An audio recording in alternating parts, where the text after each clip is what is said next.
Hello guys, আর আজকে চলে এসেছি আমাদের এখানের কালী মন্দিরে। আর আজকে মায়ের ভাসান হবে, সেই কারণে সকলের মন খারাপ হয়ে আছে। আর এইদিকে মায়ের বরণ চলছে আর সিঁদুর খেলা চলছে, আর অনুষ্ঠান হলো অনেক বড় করে।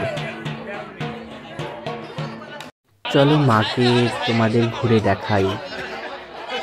আর আমাদের এখানে দারুণ পুজো হয়েছে, আর কালকে অর্থাৎ শনিবারে যাত্রাপালা হবে। তোমরা সকলে আসবে আমাদের এখানে।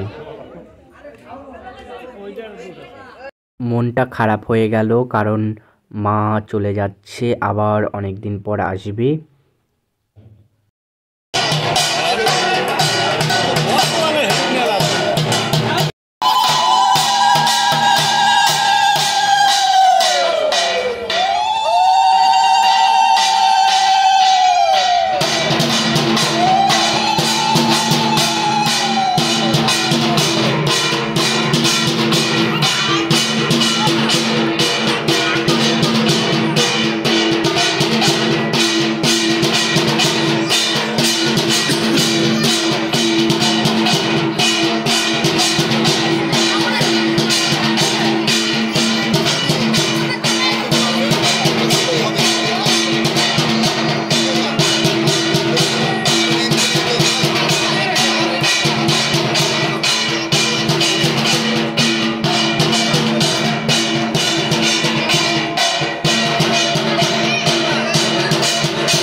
হ্যাঁ কেউ ধরবে না।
চলো আজকে এই পর্যন্তই। যদি তোমাদের ভিডিও ভালো লেগে থাকে তাহলে সাবস্ক্রাইব এবং লাইক করে যাবে। আজকে এই পর্যন্তই। নতুন ভিডিওর জন্য চেষ্টা করো। টাটা।